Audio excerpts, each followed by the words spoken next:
comes to a very crucial point in my life where I meet this guy called Philip Tusander, who was the founder of a brand called Daniel Wellington. If we'd still be partnered up with her and she would have listened to that, there would have been $3 million, $2 million, something like that on the table this month, maybe next month when it's paid out into her account. Instead, her business is dead. How do you even organize that? You have tens of thousands of influencers that you work with. 12 millions that we have in our platform. Incredible. Yeah, 10,000. Wow. Yeah, it sounds like you have a cool setup. I mean, again, like you're saying, I think a lot of companies now need guidance and help now to capitalize in this market. So for sure, I think it's I mean, we're in a similar space, right? So yeah. So definitely. Let's talk about you. Yeah, no. So because I think we can kick this off, right? Because I wanted to have you here because you are the successful entrepreneur that people look up to. You know, so that's one of the things that I wanted to have you here for. I don't know about that, but yeah. If you say it. So. The show is called Next Level Entrepreneur, right? So everyone has their next level. You know, if you compare yourself to whomever, maybe there's another level, right? Of course. But to a lot of people, you are the next level. Yeah. So, and this show is just we just bring people closer to that, what it actually means, entrepreneurship. I think it's a very overrated thing right now. Everyone want to be an CEO and entrepreneur, and everyone want to do that, but no one actually knows what that means and what it takes. Yeah. And then also a lot of people look up to people like you and think like, shit, I could never do that. So I want to demystify that a little bit, where you come from. Yeah. So I want to speak about your background with you. Yeah. I definitely want to speak about influencer marketing just because that's my thing. I like that. Yeah. Yeah. And yeah, so I appreciate having you here. Yeah. And first thing I want to know is how that bike ride went, because you just did a 200-kilometer bike ride. Yeah. Yeah. How did that happen? That's true. I mean, I think you know Quincy. Yeah. And so I think Quincy talked into me to sort of start doing the bike riding from the beginning. So that's sort of I never saw myself as somebody that would ride a bike. Didn't appeal to me at all, to be honest, in the beginning. But at the same time, you know, going back to entrepreneurship and stuff, you know, you don't have a routine lifestyle, as you probably know. So keeping the diet and stuff, it's pretty difficult. So what I wanted to say is that I was getting around. So I needed a way to also sort of balance my diet a little bit. So when he told me like, come on, you should start riding a bike, I was like, well, yeah, you know, why not? And then, you know, long story short, he pushed me also to sort of like try out this, you know, race. It's a 400-kilometer race, so it's only for us pussies that didn't want to do the 400 that backed up at 200. But to be honest, and again, 200 is crazy. It is crazy. But again, coming back to what you said in the beginning about, you know, having a mentality, how you create your own barriers for yourself, and you don't have the ability to sort of picture out the big picture for yourself. Like, am I able to do this? You know, asking me, you know, 9 months ago if I was able to do 200 kilometers, I would say, are you crazy? I can barely do 20. So how do you think that I could do 200? So, but that's also, it's fascinating to see also how, you know, the physics with your body goes hand in hand with the mind. And of course, this we have been told many times, but it's actually so nice to be like reminded of these things, because at some stage, if you don't do this, it just becomes a word. It just becomes a thing that you're saying to yourself. But at the same time, this is now, I'm seeing how, and I'm feeling how my body is actually able to cope with things that I didn't believe was possible just months ago. So going back to the 200-kilometer race, it sounds almost like arrogant if I say like it was easier than I thought. But the reality is that it was easier than I thought. How long was the ride? It was 7 hours, more or less. 7 hours. Wow. Yeah. So when did you start? 7:30 in the morning. So yeah, it was a fantastic feeling. It continues to be a fantastic feeling to see how your body just keeps getting stronger, and it helps in all types of things. Like I said, it reminds you like, oh, wow, folk, you know, who thought that you were able to do this. But it's a fascinating thing for sure. Right. So when did Quincy ask you to ride? How long time ago was that? I think it was like a year ago. He pushed me to buy that bike, and of course, as you're always reluctant to do new things, especially the things that, you know, it's going to take a lot of effort for you. it's going to demand like a change in your life. We don't like changes in general, and definitely not changes that demands effort from you. So that's why, oh man, it's not a thing. You're not ready for it. You don't have time for it. You know all of these excuses. You don't want to get up early in the mornings. But eventually I bought the bike. It was pretty an expensive piece. So that's also, I push myself, like if I'm buying something more expensive, it feels harder not using it. But still it was standing there collecting dust the first 3-4 months anyway. But then eventually I got to sort of like give it a chance. And then bit by bit, I worked up to become, it sounds corny, but to the person I am today in terms of biking. Who knows how long I'm going to do it, but for now it feels great, to be honest. Yeah, and that's amazing. 200. I was thinking to go into that. Yeah. I just back then when Jerome and everyone started, they're like, I just didn't have the money for the bike, and then I took that as an excuse. I was like, oh no, this is not for me. I can't do it, and I never went into that. But it's amazing, 200 kilometer. You see a lot of space. No, you see a lot of other things from China rather than just the buildings and the high rises. No, for sure. I mean, exactly like you're saying. And now you see things from a different perspective. Now you see things in like distance and time. Like, Lohu, it could be like 1 hour with the bike. Instead of like, car, taxi, DD. I was like, okay, and what would I see? Like you're saying, you're experiencing the city and your surroundings in a completely different way. And coming back also to the gear, which is also one normal excuse that you have, it was also inspiring for me to see all of these Chinese people doing this race. You had even like folding bikes, and really? people without normal shoes, just mountain bikes, laughing, listening to music, doing it like a party thing with their friends. Wow. That was also like, wow, man, they don't take it so serious. And you come with we were like gear fully on, yeah. preparing, and I was like, man, again, reminding you, like, don't take everything too serious. Just try it out. You don't make it, you don't make it. People are too hung up about this failure stuff. I'm failing. No. I mean, I don't think in their mentality there's no such thing as failing. And I was also saying the same thing. If I just make it happen, if I just make it to the goal line, I'm super happy. Yeah. But it was really cool to see, for sure. Cool. How much time did you take out of your day, and how do you manage to take that time out? Because you're busy, man. How many people do you have? Around 120, maybe. Yeah. So I guess you need to take care of them, and then you have your family. You have 2 beautiful kids. You got to take care. So how do you take that time? I think also, it's also a little bit of a cliche, but if you have nothing to do during a day, then if you have one thing to do, probably you mess up doing that one thing because you're lazy doing nothing. Right. But if you have 2 things to do, you focus on 2 things to do. But if you have 5 things to do, you're focusing on making these 5 things happen. And I think it's just like the more things we have, you just get forced to structure your day in a different and more effective way. I'm lousy with admin. I'm lousy with times, preparation, organization. It's just not me. But now I know, like, okay, I have to drop off my kids at 7:35. That means I have to be home at 7:20. I know my bike ride will take 1 hour and 30 minutes more or less. Then I have to get up this time in order to make that happen. So it forces me. There's no way. I cannot be late for my kids. I cannot be late for the bike ride because people are waiting for me there.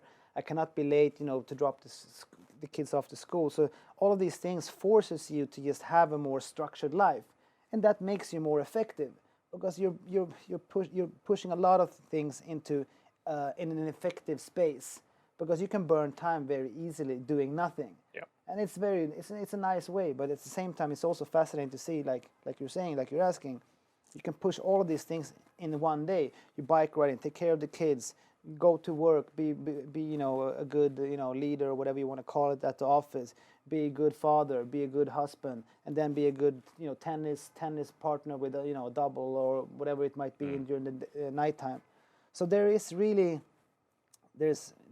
so much more room for everything. For like friends, for family, for training, you can actually do all of these things without a problem. It's just like structure those things up, I would say.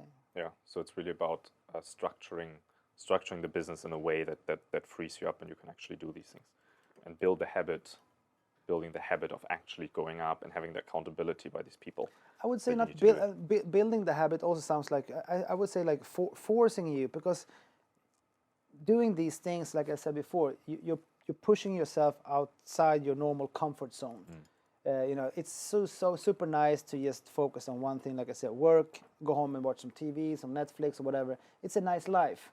But when you add stuff on top of this, you know, this thing also like, oh, I would like to go home and just lay down on the sofa and just do nothing. That's nice, but at the same time, okay, I have to be with my kids before. I can squeeze in another meeting between 7 and 8, which I did. And then at 8:15, I know I have to be at Neil's place to do the podcast. You know, just force you, because voluntarily, we always choose the easy way. That's our nature. So just make that uncomfortable decision to put you in a position where you have to plan. That's what I would say, because when we say like, yeah, just build that habit, it's sort of like, it sounds like we can organically just become better, but it doesn't happen. Right. You just have need to find yeah, the mind. you, You need to exactly. fight the mind. Either somebody pushes you, if you have a PT that screams at you, you know, come on, lift that weight, because you don't enjoy lifting that weight or whatever it might be. Walking up 5 o'clock in the morning, you don't. But while you're out there, you've sort of like, okay, man, it was worth it. So more exactly, push yourself to change that all the time. Because as soon as you get comfortable, regardless if it's with your business, fat and happy is never a good position to be in. Yeah, it goes downwards very Yeah, I quickly. think so. It's dangerous. I had the same way when last year I did with Jerome. We worked out twice a day, like every day, Yeah. twice a day. We did something. We found that time, and somehow it all worked out. Yeah. And then with the whole COVID situation, and we all focused more on the business side and rebuild things, and then kind of that accountability wasn't there, right? So it was not the person waiting in the morning anymore. It was not that. And then you have all these, then the excuses built, right? Yeah. So it goes so quickly. And I built. It took so long to get in the physique and the shape and build the endurance. And then just over 3 months, it just got all whacked. I gained 5 kilo, and Really, it's huh? just, yeah, it's just. This is the scary part. Man, Exactly. It's so hard to get back to it. You just cannot stop.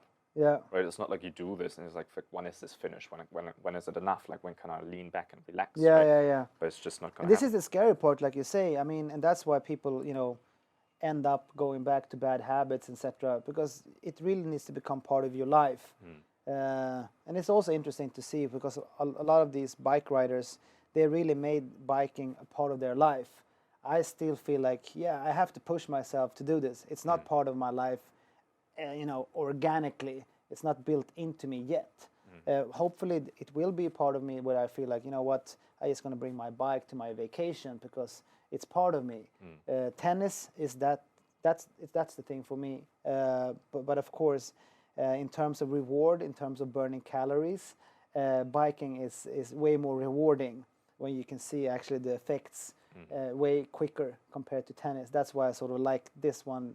It feels a different kind of demand for me. So were you always kind of that disciplined, or in the mindset of like, okay, I need to do this. I see I need to do it, so I'll do whatever it takes, and I do this. Did you always have that sort of discipline, or did you become like that? Where do you come from? From what kind of? No, I would say the opposite. I don't see myself as a disciplined guy. To be honest, the quite opposite. And that's what I'm trying to say. I think like the people that are not organized, that are not disciplined, for us, we need to force ourselves. We need to push ourselves into a corner where we cannot back out. So this is what I'm trying to say. So I'm definitely on the other side of that. You know, I need sort of people to sort of a little bit tell me or push me into one direction. Now I'm doing it by myself, and because I'm forced to in a company, I don't have any other solutions. You know, I'm the one that have to solve those ultimate problems at the end because there's no other person to lean on. So yeah, I'm sort of putting myself in those situations because I'm not that organized. Okay. I don't have that mentality. Yeah. So did you have that earlier too? That you know you have to push yourself, and you did push yourself into these things, or you found partners that do this, or you found someone that can push you in that when you were a kid, or when you were much younger, maybe even before you came to China? That's a good question. Or is that something that got developed because of the things that you've came through? I think I've been pretty, in one way, clever to understand sort of what I'm good at and what I'm not good at. So I've never been the person that been afraid to ask for help. I know a lot of people are afraid to sort of, ask people for a lending hand, or they want to do everything themselves. But I have never had that problem. If I know somebody can do something better than me, I know that probably it's a good idea to bring that person in to do his thing, and I can do my thing. So, and I have no problems sharing, the spotlight with other people. No problems, elevating other people around me that deserves cred for what I have done, what we have done together for whatever task it might be. So I think that could possibly be one of the underlying. So does it helped? Yeah, it probably. I guess now, looking back, I think probably that has been, one of the reasons, for sure. When did you? I want to switch gears a little bit. When you came to China, so before you came to China, I want to know who you were, and what happened. What moved you to China? Why did you come here? And then we'll go through that. Yeah, probably I've been the same person all along. I mean, China for me has always had a very special place. Always had a fascination for China.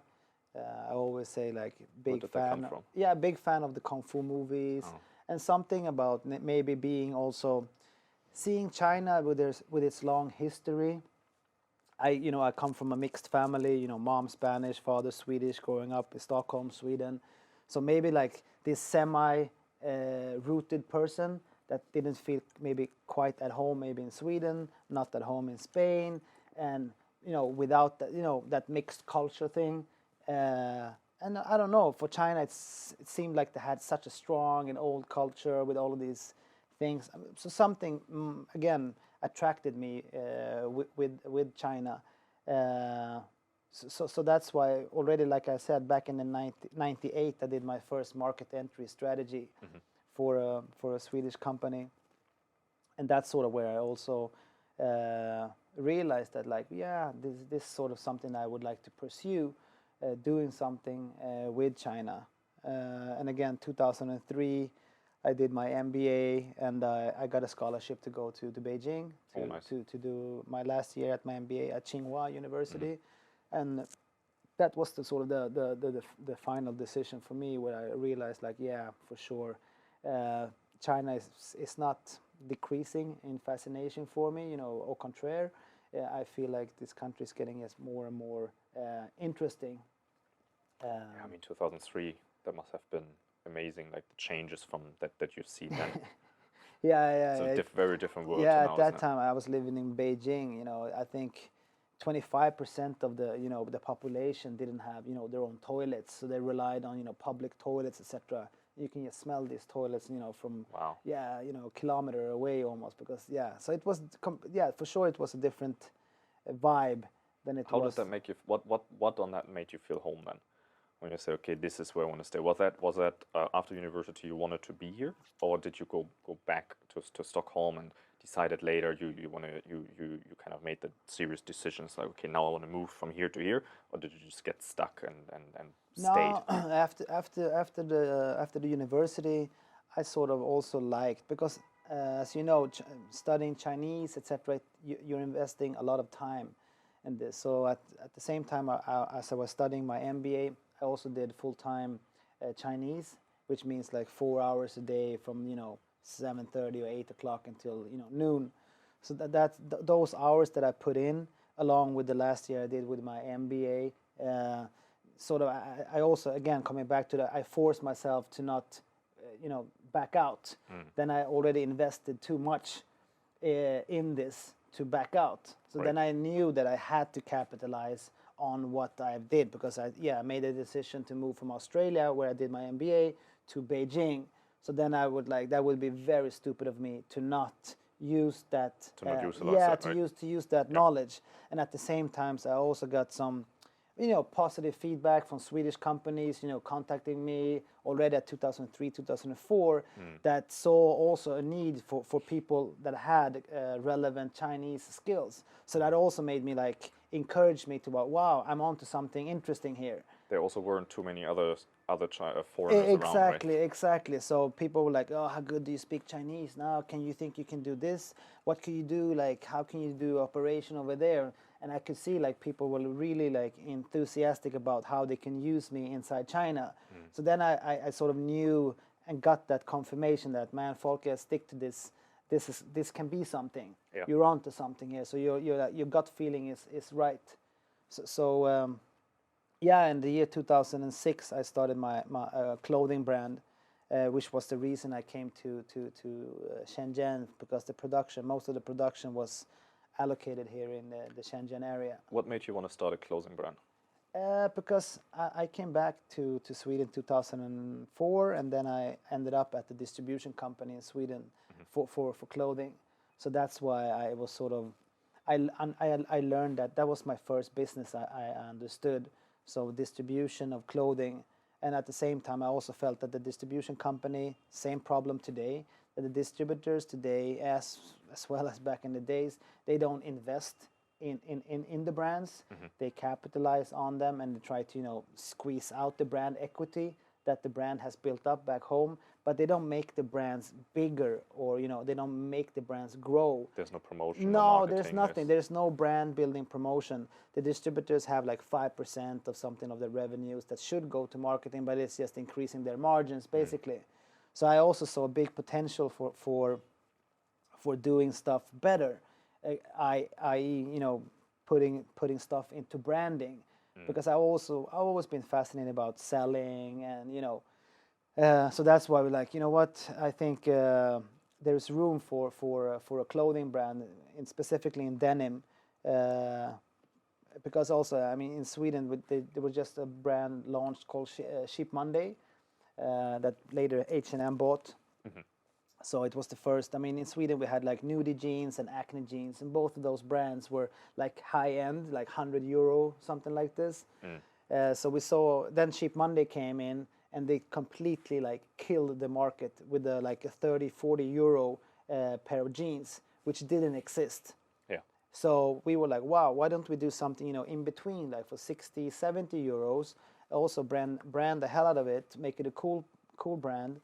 So that's what we did. So we also became like one of the faster growing fashion brands in Sweden. We became the official clothing sponsors for Stockholm Open, the tennis tournament, 2 years straight. Oh. So we did all of these cool things, and that's where we started with this influencer marketing stuff. At that time, it was called guerrilla marketing. Yeah. How did that go so fast? Like, it's like, okay, we wanted to start a brand, and then we became one of the fastest growing. Like, yeah, how did that? How did that journey go? It's the same mentality, as what I said before. You put yourself in a position where there's no way out. So you make the decision, we're going to do this, and then you realize like, wow, we don't have any resources, or very limited resources to put into branding and marketing. And then again, like, we just figured out, trial and error, what works. From what channels do we get the highest ROI? And how many people were you back then? We were only 3 guys. Yeah, we were only 3 guys. So they were your co-founders, or we were all co-founders. So we didn't have any employees at all. And then we just saw the power of positioning your product with the right people, which had visibility. So we were very good at exploring, stylists. All of these kind of people that nobody cared about really before, like the weather girls, a TV reporter, like pretty unsexy stuff, but they were still on a TV screen, right? So millions of people saw them in the TV screen. Like, who cares about? Supplied them with clothing. Yeah, exactly. Nice. Yeah, she's talking about the weather, but she's still wearing our jeans in a pretty visible way, or she has our polo shirt, or whatever it might be. So. And then we started using, working with restaurants, working with nightclubs. So, the bouncers, being the people that selects the people who can get into the nightclubs, wore our stuff. That was all in Sweden? Yeah, that was all in Sweden. Exactly. That was all in Sweden. And then we just saw that, it picked up. People started to think like, wow, this is a cool thing. On top of it also, we didn't have too much resources, and that also was visible in the production because we couldn't produce that crazy amount. So the stuff that Right, we you must did have sold out. Yeah, you must have had constant cash flow issues. with Yeah, that. for sure. Cash flow issues, and you know how it is. You prepay the factories, etc. They ship out. The clients pay 60, 90 days later after you have paid the factory full amount. So yeah, it's always a cash flow. It's crazy. Yeah, it's really crazy. But you know, we just saw like, you know, people they thought they were thinking more and more like, wow, this is a cool brand. On top of it, we didn't have massive productions, so they all think most of the things sold Limited, out. yeah. Then it became also a thing that people couldn't get. So people started selling it, you know, second hand to a higher price. So we were able to create this hype from very limited resources because we had limited resources. Right. We have that. We put ourselves in that situation a lot as well. Where we're like, look, let's see how we can make it work. Because if you push in the corner, then you think outside of the box, Yeah. right? If you're like, look, this is also we set our goals and we never back down. And the goals are always outrageously high, and we usually never hit them, right? Yeah. But because we don't back down, it's like, maybe we can make that work. There's always some creative idea. There's always some other route that we haven't considered. Then it's not about like growing what you do and say, okay, how can we do 10% more because it's realistic, but really about like how can we like blow this up. And because then it's not about doing more of what you do, then it's about changing the systems and the tools and the vehicle that you use, right? Yeah. So I can relate to that very well and put myself in the position. Sure. Yeah. Was guerrilla marketing, was that a well-known big thing back then? No, I mean we didn't know that you were doing it. No, exactly, and that's the whole thing. So you know, like I said, I think we tried a lot of different things, and I mean, you know, moving forward, you know, into what we do today, you know, there's a lot of steps towards where we are today. But I think, yeah, we for sure realized that, you know, being smart with your money, using influential people. Product placement, these are like common things today, you know.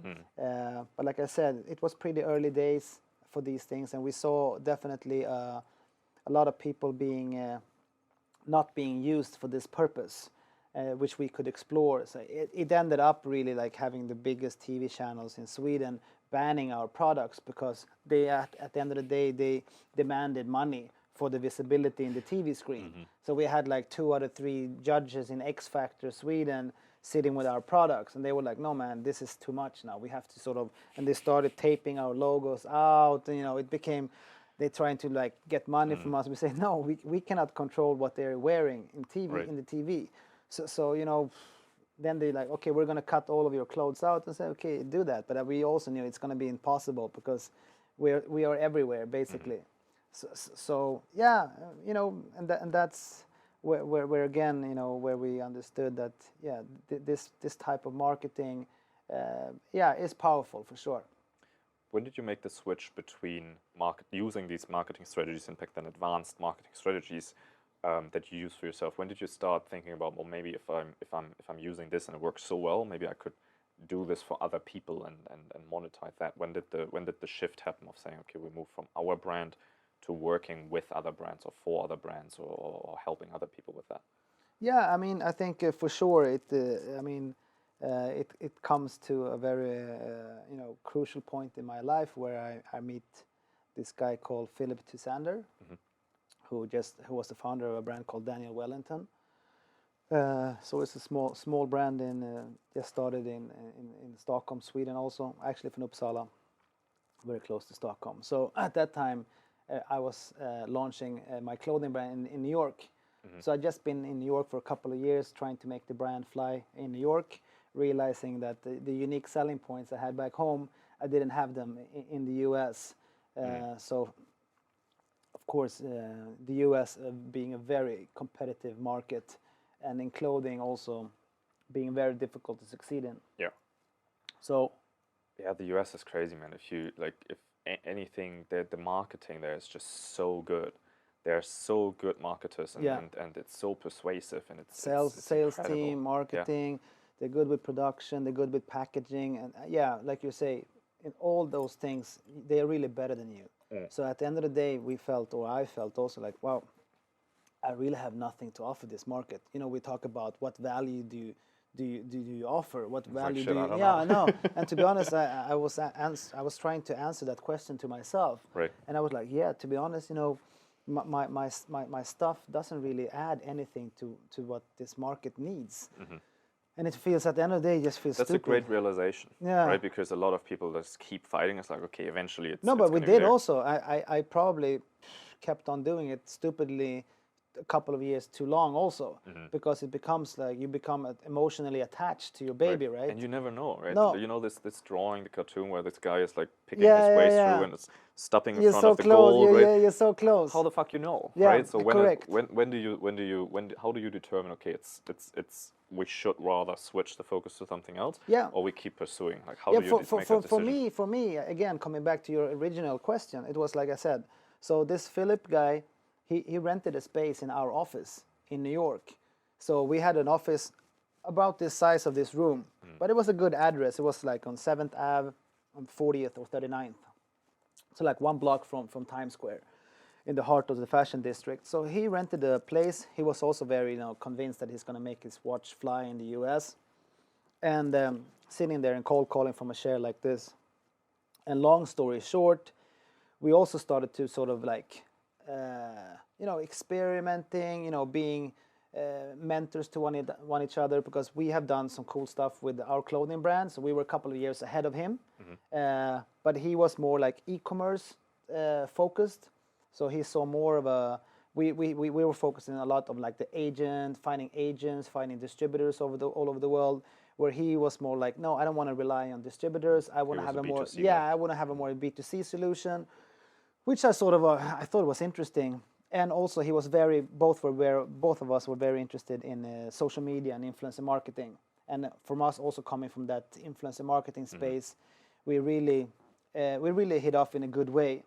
And then again, long story short, we really started to experimenting. But the whole thesis was like, how much can we scale influencer marketing? Because at that time, still today, people don't have a method, a system to work with influencers. So it's all very random. You know, people sent out the product and, you know, waited, you know, 1 or 2 days, 5 days. Did that celebrity use our watch, or did they use our jeans, or you know what? So it didn't. Nobody had a system really. So we tried to figure out like a system, how to work with influencers, how to evaluate them, how to measure them. So again, long story short, he did a bold move. So he opened up a marketing office in Stockholm, where he had like 40 people only working towards influencers. And at that time, you know, still today, there are not many companies that have 40 people only facing influencers. Yes. So he was, you know, small, not too small at that time. He was making his first like maybe $10 million or something like this. So, but still, it was a pretty hefty investment and a bold move at that time. And then that office, he also wanted to target Asia. And I said, why do that from Stockholm? Why don't you let me do this for you? I'm still in Shenzhen. I'm producing your stuff. You know, I can do that for you. And he said, like, you know, come back with a proposal. And, you know, 1 week later, I had a proposal. And 2 days later, he accepted it.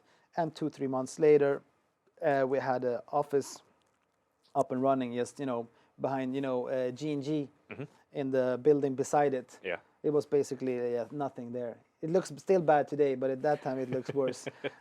We got to start somewhere. Yeah, exactly. So that's where it started, and we didn't know what to expect. And I asked him like, what do you want to expect? What do you want to happen? I was like, I don't know, but we will probably figure it out, and we will see if it works or not. Again, long story short, we took that brand from 0 to around $30 million in less than 24 months. Wow. So that's where we understood, like, yeah, I think we're onto something here. I think, there's a big hole in the market and it's untapped. So how was your strategy different doing this in Sweden and then doing it in China? Because the platforms are very different. How do you get in touch with influencers here? Like, what's the difference between those two markets, like the Western influencer market and the Chinese influencer market? I mean, I would say the big thing, I think, is the scalability. we worked with 14,000 influencers the first year for Daniel Wellington, and still today that's a very high number. Most of the companies today don't use 14,000 influencers on a yearly basis. Yeah. So here it was go back 7 years. Yeah. So then you understand the contrast. Now people use influencers way more, but still 14,000 is a big number, correct? So relatively speaking, that would have been like we work with 30,000 today or 40,000 today, relatively speaking. So that's the impact that we made on social media. We became the most hashtagged brand on all platforms. Again, the fastest growing brand, the most sold brand, number one recognized brand in the clothing, in the accessory. So that was really, fascinating for me to sort of see and do. Because again, like we said before, we are great with coming up with excuses for ourselves. Like, no, I cannot do this. It's not me. But after having done this myself with a no brand, then it's difficult to go back and tell yourself, like, you know what, we cannot do this. Because again, if I launched a brand that already known or something like this, then you can always say like, didn't have this or that. But to be honest, we did it again with not too many resources, people that I hired in office that I did. So I did everything from scratch. Right. So that's why I was about to go. You had to figure out how do you approach the influencers in China? Yeah, what platforms exactly. to Use, everything. And again, at that time, we used a global website. So we didn't use Tmall. We didn't use any of these third-party platforms. Okay. We used just people, reaching out to KOLs on scale, and it was very manually driven at that time. It was all trial and error, and it still is today. Yeah. And at that time, we only worked with Weibo, so there was no other platforms. So it was pretty like a global website, Weibo, drive traffic, and only measure conversions. Right. So that's how we measured a good KOL from a not good KOL, like how many watches has A sold versus B, C, Very D. simple, yeah. So of course today it's way more complex, and we also learned that the hard way, because when you work with different brands, they measure things differently. When people ask like, what's the quality, how do you know you can find quality influencers? Like, quality means so many different things. Exposure, is it conversions, it means so many different things. In the beginning, for us, quality was just conversions. But then you work with a high-end brand, and they don't care, right? But they start seeing like, what's this crazy influencer with a cat doing with my jewelry? I was like, but yeah, you said you want quality. That this guy or this girl is converting like crazy. Right. We're like, man, it's killing my brand. And nobody talked about brand equity when we did DW. We only saw sales. We didn't care if they posted their watch on cats or whatever whatever sold watches, man, do it. Yeah. And so it was very easy and fun in that sense. Now it's way more complex, and people still have that idea of finding the hero KOL that is good with photos, good captions, good conversions, and that just doesn't exist. Right. Do the influencers now understand a bit more of their value as well? Did that change? That the affordability of working with them has that shifted in the marketplace? For sure, especially in Europe and especially in Sweden, I would say. Yeah, we see that. So I think now I think probably I say it's still yes, market adjusted. It was undervalued when we came in, so you got a lot of big KOLs for not too much money. So that was, we came in a very good time, and we're able to capitalize on that. But for sure, the good thing now, I think, working in China is that it's such a growing market, and I think a lot of people now want to enter the KOL space or the influencer space. Now it's a thing, right? Yeah, so a lot of these young curators on whatever platform, their dream is to become a KOL. So. And we're specialized in the micro KOL space also, and that's also a result from our time with Daniel Wellington. What does micro mean in China? Yeah, I mean, because we have our micros, it's going to be a different story. Yeah, probably. I mean, I would say our sweet spot is around 27,000 followers. Okay. But I would say, up to a couple of 100,000 would still be sort of micro. I always used to say, like, if you don't know about that person, it's sort of like a micro. When people start to understanding and knowing about that person in the official space, they become sort of headhunted by an MCN or some other agent, and then it's not interesting for us. Then it gets too expensive? That's not too expensive. It's just, probably to a sense. You start start having to pay a premium. Exactly. Right. And for us, we take pride in lowering the exposure costs for brands, instead of just representing a fewer amount of KOLs representing them. I need to push up the price for them by making it more expensive for my client to promote with me. Right. That's not for me. I cannot do both. So that's what I'm saying. So we always take pride in also saying, like, we can never serve both. So we serve our clients. We also always put our clients in the foreseat. How do you even organize that? You have tens of thousands of influencers that you work with. 12 millions that we have in our platform. Incredible. Yeah, 10,000 is what we do per month, man. How do you keep track? How do you keep track of all of It's this? all data now. We built a software, like we started building a platform 5 years ago, because like I said in the beginning it was all manually driven, but then I'm still stuck on that. we all figured out, like, this is not a scalable business model to have people. Yeah, you can fill it up also, please. Yeah. And then we just realized, we need to figure out a smarter way to, because searching, assessing, categorizing, outreaching, all of that thing took a lot of time. Yeah. So most of that process is now automated by smart algorithms, basically. We call it big data, we call it AI. So that's basically what's happened today. So you have a software collecting the data, reaching out to the people, and doing the whole deal. Yeah. Wow, what a dream. Exactly. So we can become way more granular in terms of how we search and connect influencers to a certain campaign. That's so amazing. A human being would never be able to do such a correct assessment. But this is also problematic, because if you have a client that really wants to get involved with what we do, we have a conflict, because he's just going to stare at some pictures that KOL has done, which makes no sense really, because he cannot make any more in-depth assumption by looking at a couple of 10, 20 pictures. We scan 200 of the latest pictures from each KOL, going through all the text he has ever written, all the pictures that he or she has done. And also going back to look at his followers. So if you have 10,000 followers, who are those 10,000 followers, etc. Yeah. To be able to figure out who is fake and who is not. So just going through one KOL would take you probably weeks, and we scan around 100 to 200,000 a day with the algorithms. So it's just a different kind of ball game and different kind of machinery. What a beautiful machine that is. Yeah, exactly. Wow. So that's the way. So that becomes difficult for me to tell a client, like, why am I sending you this list of, what are you going to do with that list? Are you going to tell me, like, this is a good influencer for your campaign or your brand or not? And then I have to sort of be like trying to be humble and explain to him, like, probably you won't have a clue what you're talking about now. But that's not a great idea either. Yeah. But many times we end up in these discussions. And I normally say, it's like you come to a doctor, you have some pain somewhere. You go to a doctor, the doctor tells you, like, oh, take these medicines.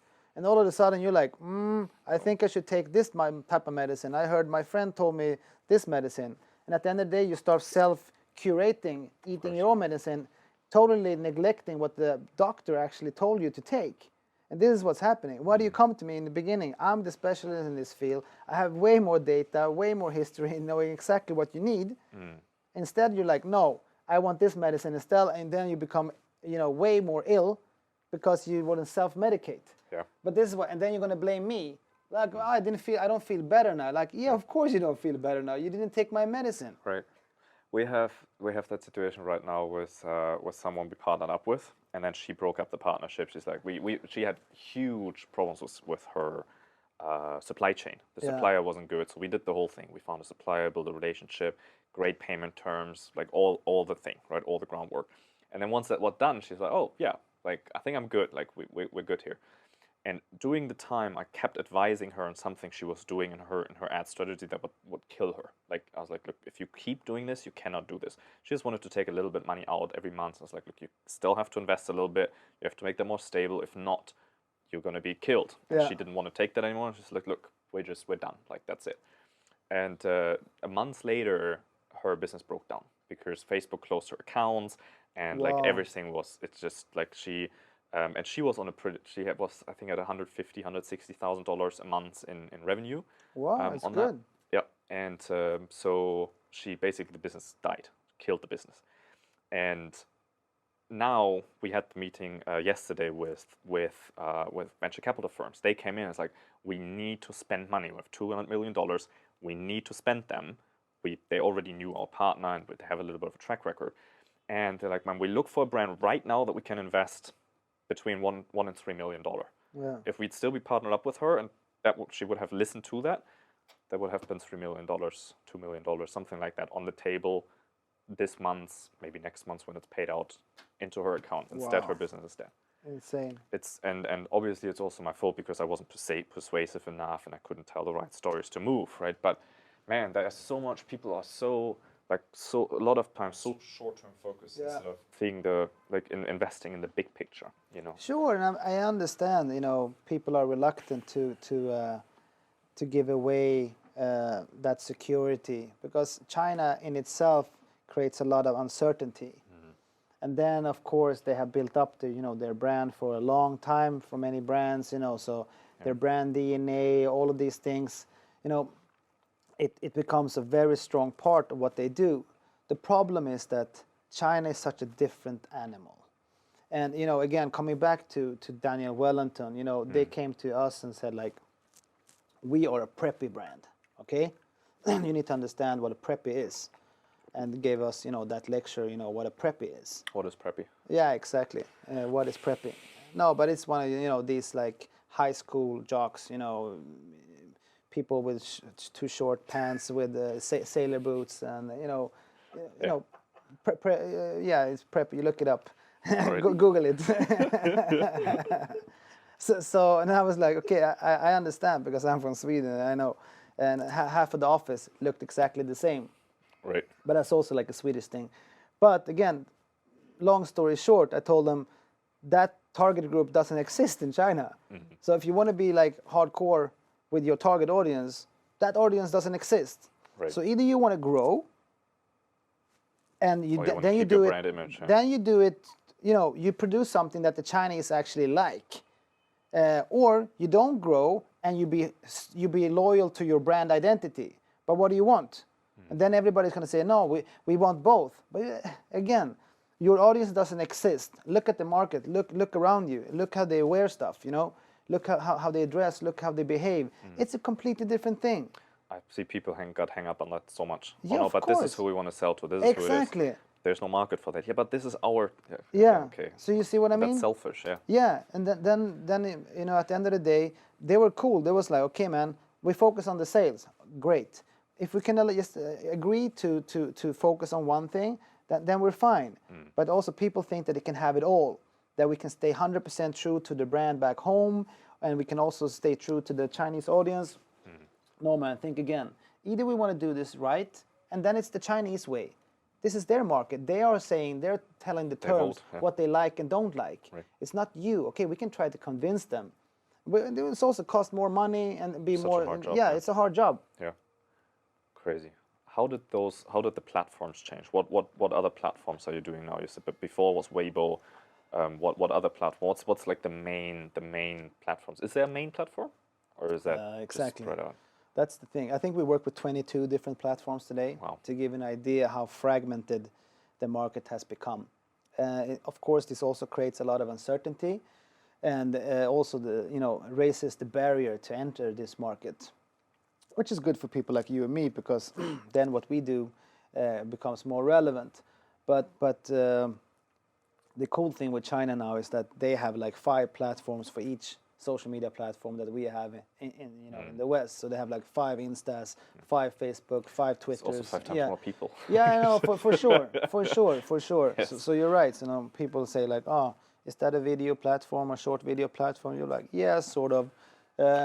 So I think it's become way more fragmented. The good part, again, coming back to target audiences, is that you have your toolbox is way more refined now. So you actually have tools to kill all, the right audiences. But the negative part is that you have to understand your toolbox. So if you don't understand your toolbox, how do you gonna know how to knock out, what target audience? So that's and there's no way around that. So you have to do your homework in terms of these communication channels. But yeah, for sure, I think we have now tools to really connect with our target audience, which is like what we all need to do in a good way now, because I think the whole branding game and communication game has changed with the internet era. Now before the brands could say whatever, and we believe them. First of all, we don't do now. And let me check. Yeah, exactly. So we have a huge trust issue in terms of believing the brands, what they say. This is what the influencers help with, though, right? For sure. This is the whole borrowing trust from them. For sure, that's one thing, and also the referral thing is also becoming a huge thing. Again, coming back to the trust. Before, somebody said something about a brand, and we were like, okay, I heard the brand told me, so it was on a TV screen, so that must be the truth. Right. Now we're like, no way, man, did you hear that commercial or whatever? We need like tons of referrals, and that's also again why the influencers play such a vital role in this ecosystem. Being in referrals, being that barrier of trust, being that barrier of authenticity, because again, coming into content also, before also beautiful was always like the best, so the better stage a photo looked like, the more appealing we thought it was. But now again, that's gone now. That's also it's gone like now. So yeah, it was like, man, too many filters. We also like a little bit all this Tinder, whatever, like too many filters, and then again we start like, that's not real, I wonder how that chick's gonna look like when I see her. Crazy how that shifts, yeah, right? Yeah, exactly. So it's the same thing, like you see like this beautiful shoe and looks beautiful, but like, oh man, it looks too staged, man. It's like, it's not even the real shoe, it's just a 3D print or just a 3D drawing. Just mock-up, just a mock-up. Like, how is the real shoe? And then, but when you see it like in these live streaming things or at the normal influencer post, then you're like, okay, that's how it looks like. Okay, then I get it. So it's also closer to reality, which also helps us believing it more. And I think the trust, it's all about the trust, I would say. How do you see the purchasing going? Because for a long time in China, at least, people still don't buy on single websites. People buy on their Taobao and Tmalls and JDs, right? How do you see that shift with new social media platforms, or with social media platforms adding tools like in-app purchases and these kind of things? Do you think that is something that's going to become a thing in China, or is that still the same? People like one social media platform partners up with Taobao, and then they do a thing, or how do you see the whole in-app purchase situation? I think it's going to get more fragmented also, as well as we saw with celebrities going to KOLs, now micro KOLs, nano KOLs, or KOCs also further on.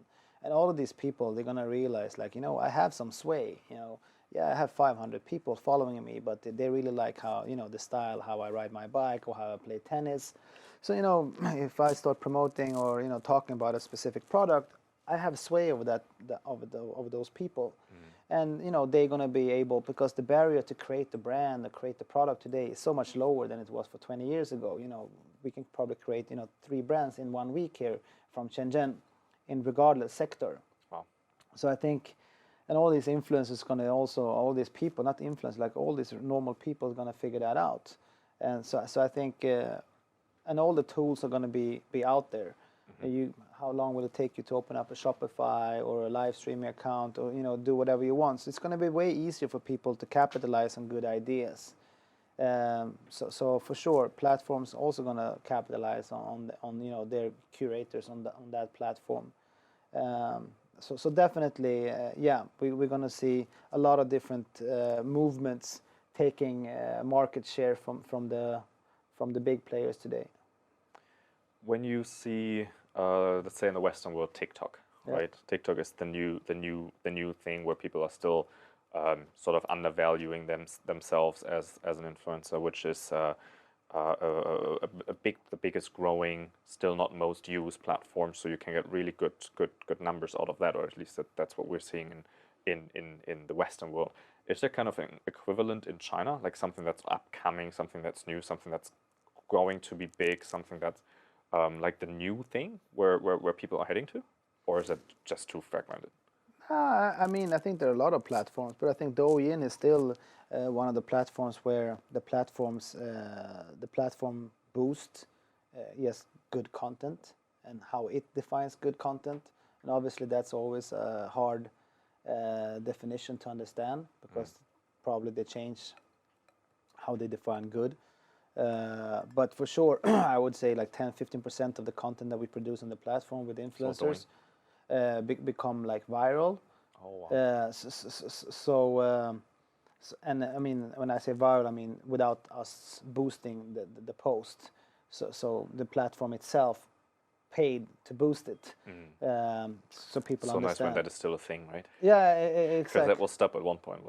Yeah, no, for sure. And I mean, if you're looking at Instagram and Facebook, and all that is gone. Completely. So that's why again people also pay a hefty premium to get big accounts. But at the end of the day, Instagram and Facebook and all of these players, they're blocking eyeballs because they want you to pay to open up those gates for those eyeballs. Yep. But you still pay to for somebody having 250,000 followers or 2 million followers. You pay as he had that actual reach, but that's not true. So the platforms are sort of cheating you a little bit, or not a little bit, pretty much. Yeah. on those things.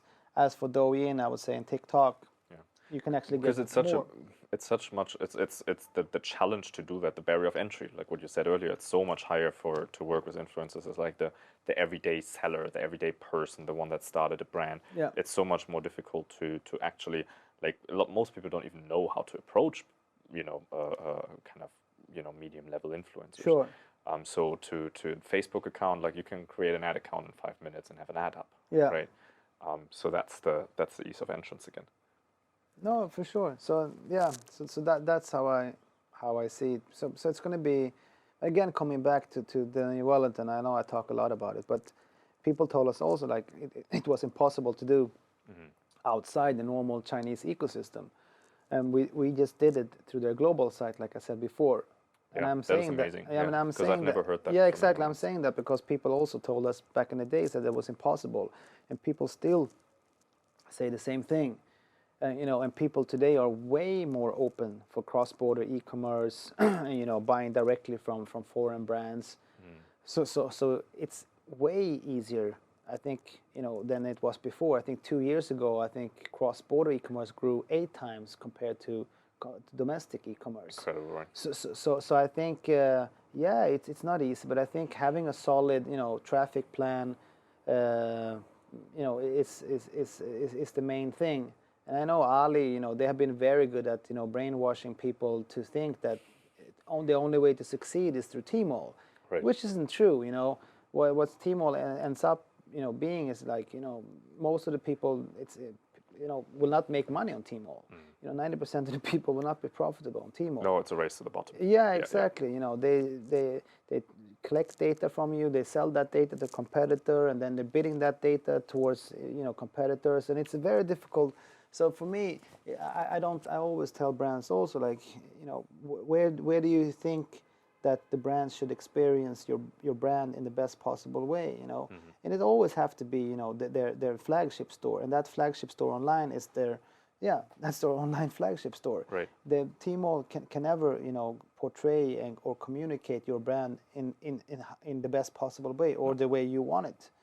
So instead of cornering yourself in with them, I think probably you can think of a lot of different other methods and tools. Do you think that's going to be more of a widespread thing? Do you think it's going to become a thing that this is more common in the near future? Let's say I think 5 years. so. I've seen some brands now. They come to China. They open up just a WeChat store, and these things. And I think Shopify, Magento. I know they're also pushing to come up with better solutions. I know another site now called Shopee, Shop YY, the Chinese version of Shopify, basically. Also making it possible for foreign brands to sort of sell directly into China with Chinese servers and Chinese pay solutions. So definitely, I think smart people always going to find a way to enter the market. And I also think it's getting pretty competitive on Tmall. I think people are also seeing this. I know, again, Ali having a huge budget, having good salespeople all over the world, telling the same mantra that they need to be on Tmall, and they've been very good at convincing people this. So, but yeah, they're gonna get competition because a lot of people are gonna fall back and say, well, yeah, it didn't work. We spent this amount of money, etc. And then they're gonna look for alternatives. Right. I see the same way because I'm asking this because I see the same way happening in the Western market. We used to deal with Amazon sellers, like purely Amazon. Yeah. I started my journey on Amazon. We still have Amazon products like this Friday was Black Friday. Yeah. We sell these light bulbs. We did about 1,400 just that day. Like, oh wow, Amazon is working well for us Yeah. because we have a complete team for that. We're well positioned. It's all bestseller products. Anything that we sell has the bestseller badges on it, and okay, we do well on Amazon, right? But that came with so much investment and with so much of a team behind that. Yeah. That Shenzhen is the place that has most Amazon sellers in the world. Really? This is all the factories are selling on Amazon. All the agencies are here. Like everyone here, this is Amazon City. Everyone here wants to sell on Amazon, and everyone here does. This is the Wow. capital, the world's capital Amazon seller. So all the other people come in and they try to sell on Amazon. Like, hey, I have my $5,000 saved. I want to have my passive income and quit my job. And, so everyone comes in from that route and tries, okay, like, here's my $5,000. Now let me get rich. And it's just like, that's just not happening anymore. Yeah. Right. So first of all, Amazon takes 30% off that. Yeah. Then you don't have the supply chain under control. Then you're competing with Chinese factories directly that sell. The factory sells directly. Yeah. That's a big B2C. You know there's no way people can compete with that. No. And Amazon is encouraging that. We are invited by Amazon to go to Europe, like we only in the US. And they invite us to go to Europe. Like, hey, we help you with the tax setup, with the company foundations, formations, and all of that. Like, we help you get an account manager. For the first year, it's free. Then you need to pay, right? But we have the account manager. We help you to find the right keywords. We set up the listings for you. Like, how does someone compete with that? So people are moving into Shopify. People are moving into these where, a lot of people also don't know what they're doing. And that's what we are there for, to help them, right? But this is the shift that I'm seeing in that. So I was interested if that's the same. If that's the same in China, because for sure, is so strong in this. Amazon also became a beast back in the West. It's an ecosystem that I have no knowledge about at all, to be honest. It's they keep all the data as well, right? But same as Tmall, yeah. But the business trade well. Like we don't set this up for for cash flow. Obviously we have a team to finance. Obviously, yes, it does make money at the end of the day, right?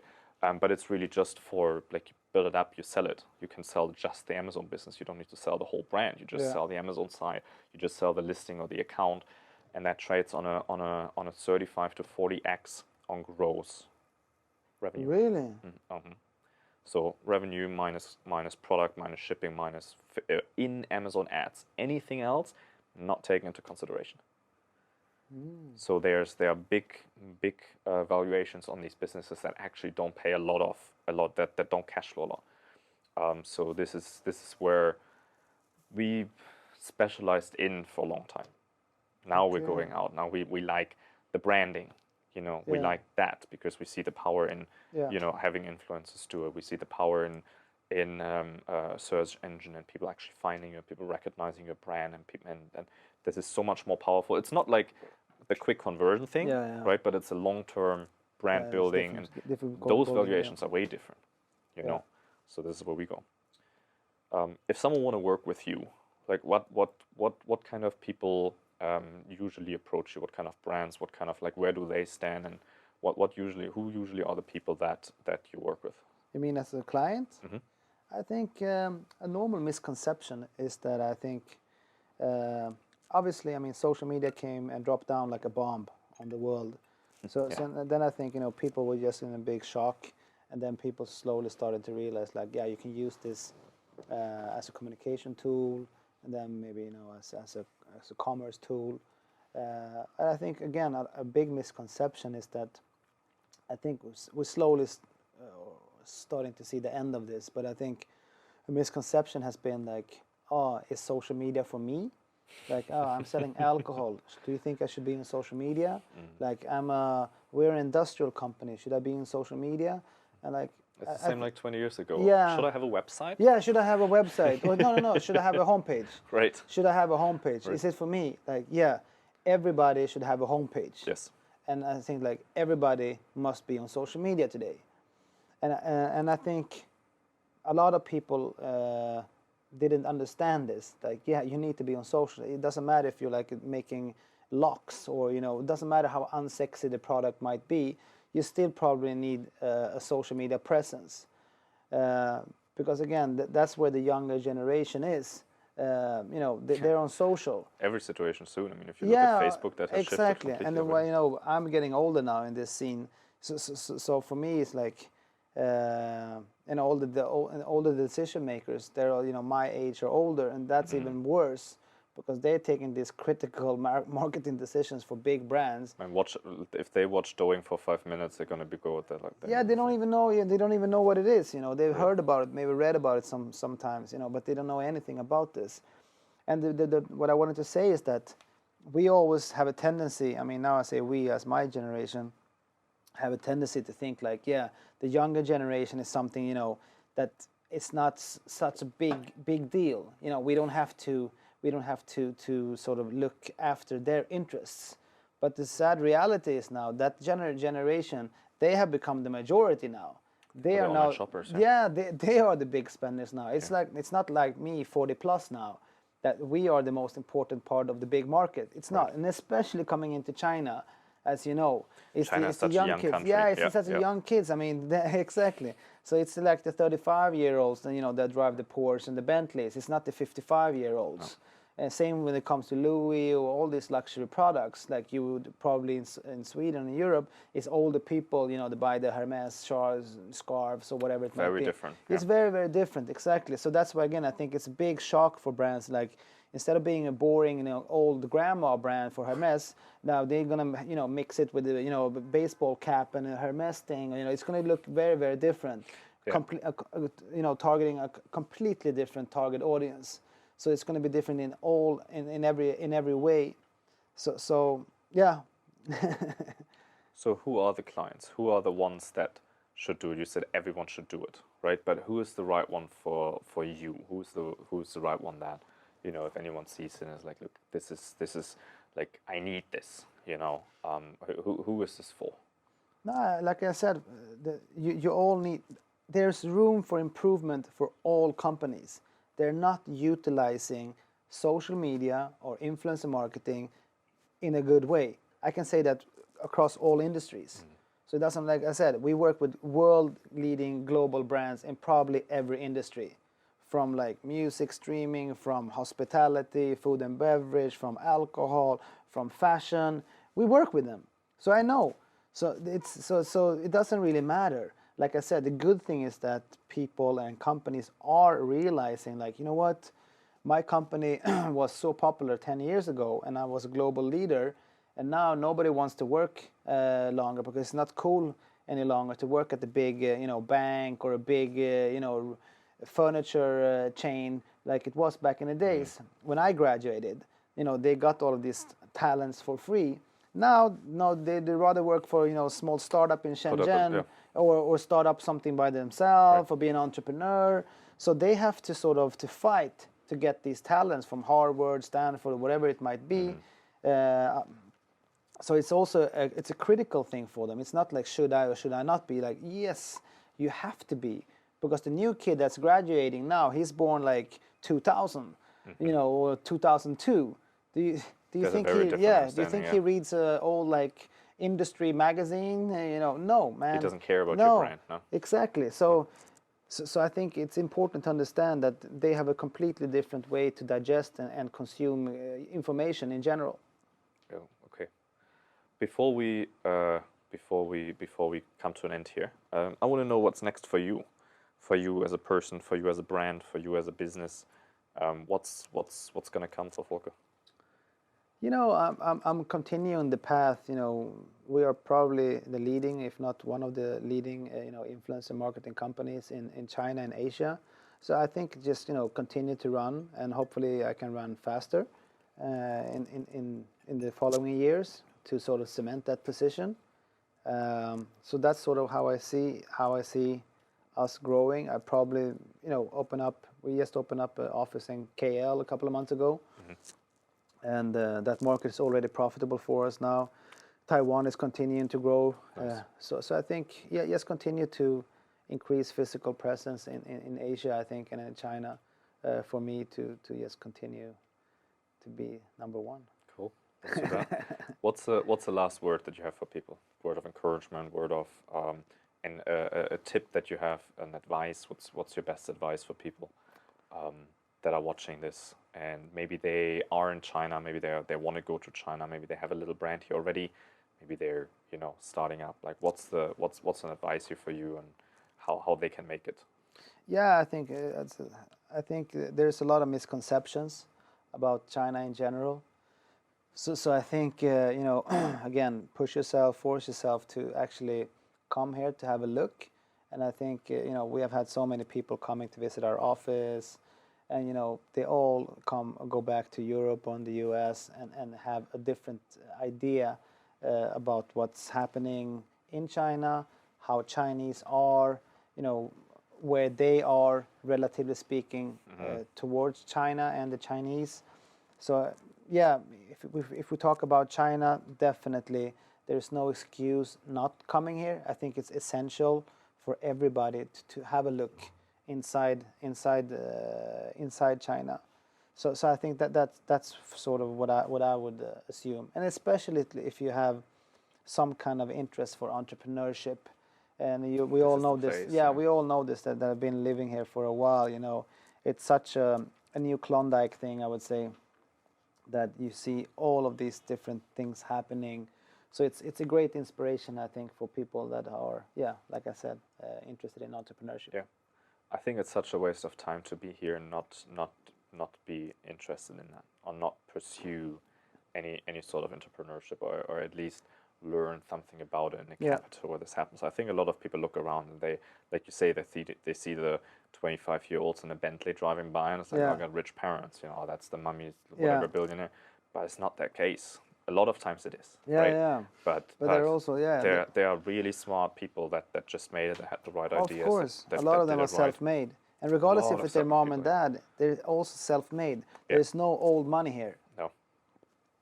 So it's still their parents. Yeah, there's like they all learned how to adapt in an ever-changing, fast-changing marketplace. Correct. Yeah. So no, it's a cool place. So come over here, and that's my first advice. Yeah. Cool, man. Thank you so much for your time. Thanks, man. I appreciate having you. No problem. Great. Thank you so much.